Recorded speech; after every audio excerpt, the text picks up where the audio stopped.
এরপরে আমাদের নারীদের মধ্যে অন্যতম একটি ফিতনা দেখা যায়, যেই ফিতনাটি আমাদেরকে অতিক্রম করতে হবে, সেটা হচ্ছে ফিতনাতুত তাবাররুজ ওয়াস সুফুর।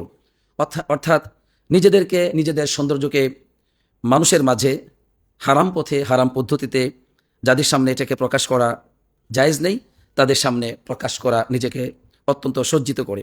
বিভিন্ন অনুষ্ঠানের ক্ষেত্রে দেখা যাবে অনেক নারীরাই যদিও রাস্তাঘাটে পর্দা করে, কিন্তু অনুষ্ঠানে গিয়ে তারা দেখা যায় সব পর্দা শেষ। কেন? আজকে কে কার চাইতে নিজেকে অধিক সৌন্দর্যমণ্ডিত করে প্রকাশ করতে পারে, তারই পালা আজকে। যদি এখনও এই মুহূর্তে পর্দা করা হয়, তাহলে আমার যে গয়নাগাটি আছে, আমার যে সুন্দর সুন্দর অনেক কিছু আছে, এগুলো তো অন্য নারীরা প্রকাশ পাচ্ছে না, অন্য নারীদের কাছে দেখা যাচ্ছে না। তো এই নারীদের সামনে প্রকাশ করতে গিয়ে তখন অন্য পুরুষদের সামনেও প্রকাশ করা হচ্ছে। এটা হচ্ছে চরম অন্যায়, চরম অপরাধ।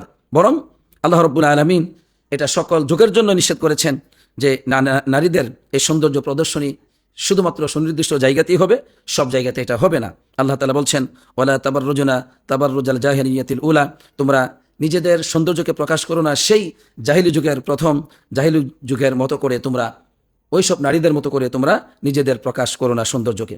আল্লাহ তাআলা এখানে নিষেধ করে দিয়েছেন। আপনি আমি চাইলেই এটা করতে পারি না।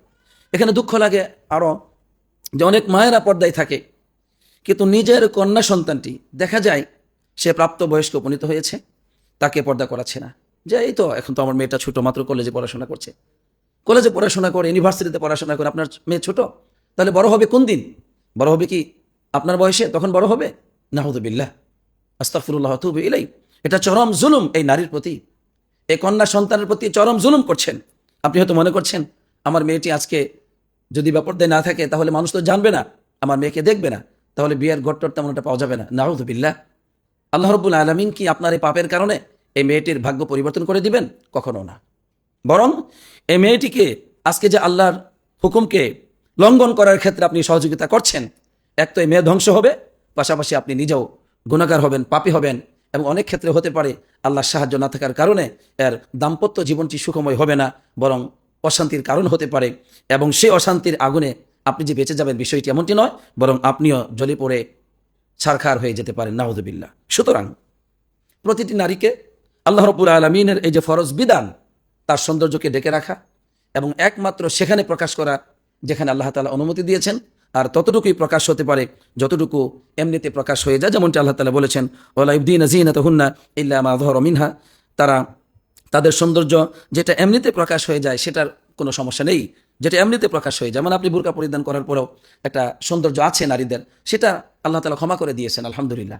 কিন্তু তাছাড়া যেটা ইচ্ছাকৃতভাবে সৌন্দর্য প্রদর্শনী আজকে যেটা চলছে, আজকে এই বুরকা পরিধান অথবা এই পর্দাকে শ্রদ্ধা করার বিরুদ্ধে যে স্লোগান চলছে বিভিন্ন ইউনিভার্সিটিতে, সেটা আমরা দেখতে পাচ্ছি। সুতরাং এই ফিতনা থেকে আপনি নিজে বাঁচুন, আপনার কন্যা সন্তানকে বাঁচান। আল্লাহ আমাদের সবাইকে হেফাজত করুক, আমিন। রাসূলুল্লাহ সাল্লাল্লাহু আলাইহি ওয়াসাল্লাম বলছেন, দুই শ্রেণীর নারী তারা জাহান্নামের অধিবাসী। সেটা হচ্ছে অনিসাউন কাসিয়াতুন আরিয়াতুন, মহিলা যারা পোশাক পরিধান করার পরেও তারা উলঙ্গ, নাউযুবিল্লাহ। এর মানে এমন পোশাক পরিধান করছে আপনার কন্যা সন্তান, এমনকি আপনার স্ত্রী হতে পারে, যে একেবারেই টাইট, তাদের সমস্ত অঙ্গ প্রত্যঙ্গগুলো দেখা যাচ্ছে, একবারে পাতলা দেখা যাচ্ছে, এমনকি তার একটু বাহির থেকে তো দেখা যাচ্ছে, একটু উপর হলেই দেখা যাচ্ছে সব খোলামেলা। কেন? এই চরম দৃষ্টতা কোথায় পেয়েছো তুমি? তুমি না মুসলিম নারী? তোমার বাবা না হজ করেছে, তোমার মাও তো হজ করেছে শুনেছি, তাহলে তোমার মধ্যে এই বেহায়াপনা কোত্থেকে এসেছে? তোমার মা কি চক্ষু নেই? তোমার বাবার কি চক্ষু নেই? তোমার মা বাপ কি অন্ধ? সুতরাং এটা চরম অন্যায়। আপনার সন্তানকে জাহান্নাম থেকে বাঁচান, নিজে জাহান্নাম থেকে বাঁচুন। আল্লাহ তাআলা বলছেন, ইয়া আইয়ুহাল্লাযীনা আমানু কু আনফুসাকুম ওয়া আহলিকুম নারা, হে বিশ্বাসীগণ, তোমরা নিজেরা জাহান্নাম থেকে বাঁচো এবং পরিবার পরিজনদেরকে বাঁচাও। প্রতিটি মা বাপকে উচিত তার কন্যা সন্তানকে এবং ছেলে সন্তানকে জাহান্নামের পথ থেকে বাঁচানো। আল্লাহ আমাদেরকে সেই তৌফিক দান করুন, আমিন।